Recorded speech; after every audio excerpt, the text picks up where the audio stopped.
Verdades básicas cristãs. Parte 27. No vídeo anterior entendemos que os dízimos, antes e durante a lei, envolviam produtos da terra e também funcionavam como tributo nacional, mas que sua prática mudou ao longo da história. Vimos que, no Novo Testamento, o dízimo não é um mandamento para a igreja, ali, a contribuição passa a ser voluntária, sincera e generosa. E, sobre impostos e tributos, permanece o ensinamento bíblico de obedecer às autoridades, lembrando que tudo pertence ao Senhor. Inscreva-se no canal, ative as notificações e compartilhe este vídeo com outras pessoas. Juntos, podemos levar a palavra de Deus ainda mais longe. A partir desse entendimento, chegamos naturalmente ao tema de hoje. Se o Novo Testamento não coloca sobre a igreja o peso da obrigação do dízimo, qual é então o padrão bíblico para as contribuições e o serviço na casa de Deus? Como o cristão deve se relacionar com ofertas, generosidade e ministério? Vamos ao conteúdo. Ofertas e serviço na igreja. A ênfase no Novo Testamento é o amor fraterno e o sustento mútuo através de contribuições espontâneas. Cada cristão deve aprender a confiar em Deus e a se colocar no lugar daquele que está em dificuldade, e o dar deve se originar de uma experiência vicária que conduz ao desejo de servir. Para tanto, se torna necessária uma plena e verdadeira comunhão para compartilharmos as necessidades mútuas, o que não é possível quando existem discordâncias em relação aos obreiros, seus respectivos modos de vida ou aos critérios de administração dos bens comuns. O dar deve ser com alegria, desprendimento e paz no coração e não como resultado de uma obrigação imposta. Deve expressar gratidão pelo fruto do trabalho realizado, por podermos viver dele e doar vida, atendendo necessidades dos pobres, necessitados e o sustento daqueles que doam suas vidas aos santos, numa atitude espontânea e sacrificial em reconhecimento à soberania de Deus. Atos dos Apóstolos 2, versos 44 e 45. E todos os que criam estavam juntos, e tinham tudo em comum. E vendiam suas propriedades e bens, e repartiam com todos, segundo cada um havia de mister. Atos dos Apóstolos 4, verso 32, 34 e 35. E eram o coração e a alma da multidão dos que criam, e ninguém dizia que coisa alguma do que possuía era sua própria, mas todas as coisas lhes eram comuns. Não havia, pois, entre eles necessitado algum, porque todos os que possuíam herdades ou casas, vendendo-as, traziam o preço do que fora vendido, e o depositavam aos pés dos apóstolos. E repartia-se a cada um, segundo a necessidade que cada um tinha. Atos dos Apóstolos 11, verso 29. E os discípulos determinaram mandar, cada um conforme o que pudesse, socorro aos irmãos que habitavam na Judéia.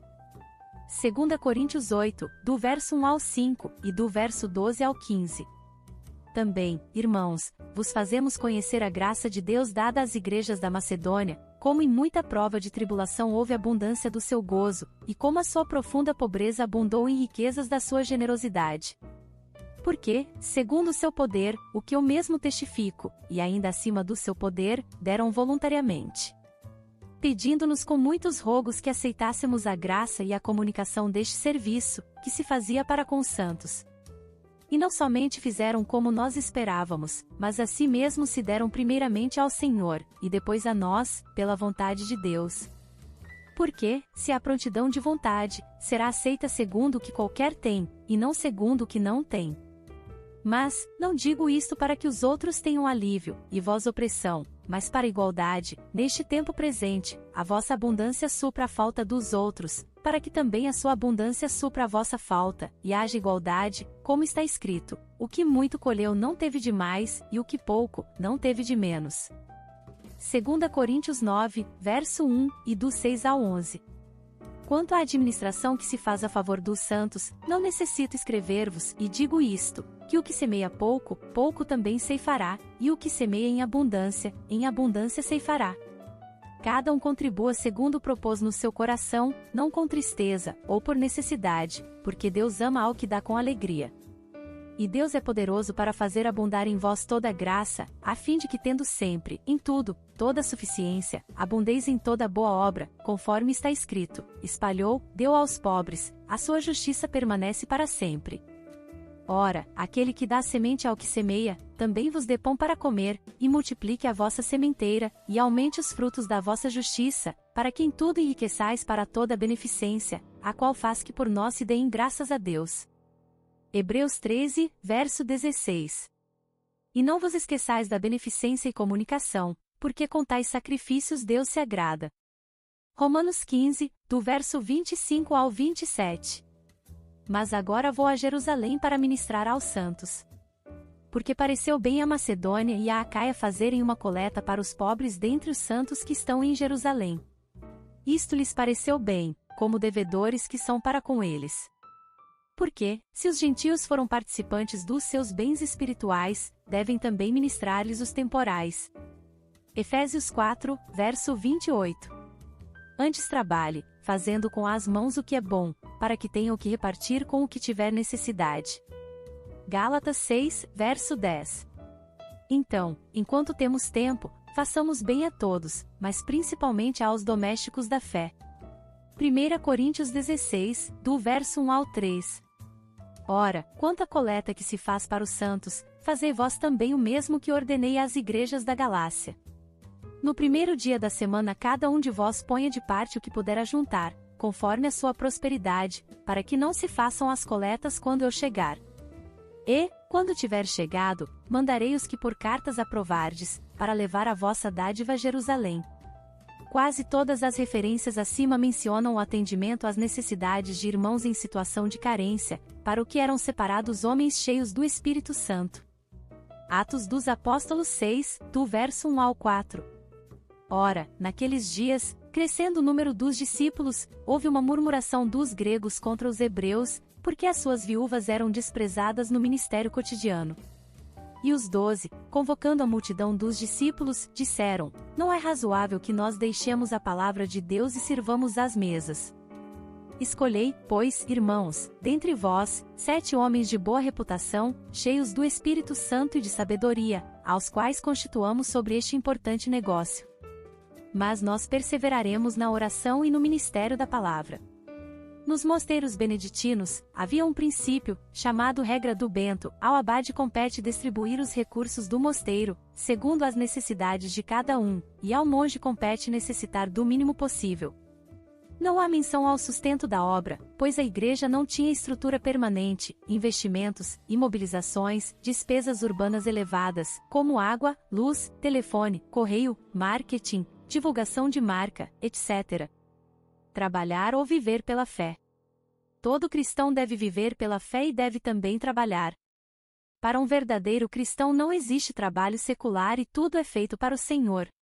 Todos trabalhamos em tempo integral para o Senhor e confiamos na sua provisão e não em nossos salários ou no fruto do nosso trabalho. Colossenses 3, verso 17. E, quanto fizerdes por palavras ou por obras, fazei tudo em nome do Senhor Jesus, dando por ele graças a Deus Pai. Atos dos Apóstolos 20, verso 35. Tenho-vos mostrado em tudo que, trabalhando assim, é necessário auxiliar os enfermos, e recordar as palavras do Senhor Jesus, que disse: mais bem-aventurada coisa é dar do que receber. 1 Tessalonicenses 4, verso 11. E procureis viver quietos, tratar dos vossos próprios negócios, e trabalhar com vossas próprias mãos, como já vô-lo mandamos. 2 Tessalonicenses 3, verso 10. Porque, quando ainda estávamos convosco, isto vos mandamos: se alguém não quer trabalhar, também não coma. Para alguns, que o Senhor separa para o serviço na igreja é lícito que sejam sustentados de forma digna. Atos dos Apóstolos 18, do verso 3 ao 5. E, por ser do mesmo ofício, com eles morava, e juntos trabalhavam, pois eram, por ofício, fabricantes de tendas. Ele discutia todos os sábados na sinagoga, e persuadia a judeus e gregos. Quando Silas e Timóteo desceram da Macedônia, Paulo dedicou-se inteiramente à palavra, testificando aos judeus que Jesus era o Cristo. 1 Coríntios 9, do verso 6 ao 9. Ou será que só eu e Barnabé não temos direito de deixar de trabalhar? Quem jamais vai à guerra à sua própria custa? Quem planta uma vinha e não come do seu fruto? Ou quem apacenta um rebanho e não se alimenta do leite do rebanho? Porventura digo eu isto como homem? Ou não diz a lei também o mesmo? Pois na lei de Moisés está escrito: não atarás a boca do boi quando debulha. Porventura está Deus cuidando dos bois? Mateus 10, verso 10. Nem alforjes para o caminho, nem duas túnicas, nem alparcas, nem bordão, porque digno é o operário do seu alimento. Gálatas 6, verso 6. E o que é instruído na palavra reparta de todos os seus bens com aquele que o instrui. 1 Timóteo 5, versos 17 e 18. Os presbíteros que governam bem sejam estimados por dignos de duplicada honra, principalmente os que trabalham na palavra e na doutrina, porque diz a Escritura: não ligarás a boca ao boi que debulha. E, digno é o obreiro do seu salário. Contudo, viver do Evangelho. 1 Coríntios 9, verso 14, não significa receber salário da igreja e Paulo não se valia desse direito, 1 Coríntios 9, do verso 11 ao 13, para não pôr nenhum impedimento ao Evangelho. 2 Coríntios 11, do verso 7 ao 10. Se servimos ao Senhor, dele devemos esperar o sustento. Devemos confiar nele e não vivermos em ansiedade. Filipenses 4, versos 6 e 7. Não estejais inquietos por coisa alguma, antes as vossas petições sejam em tudo conhecidas diante de Deus pela oração e súplica, com ação de graças. E a paz de Deus, que excede todo o entendimento, guardará os vossos corações e os vossos sentimentos em Cristo Jesus.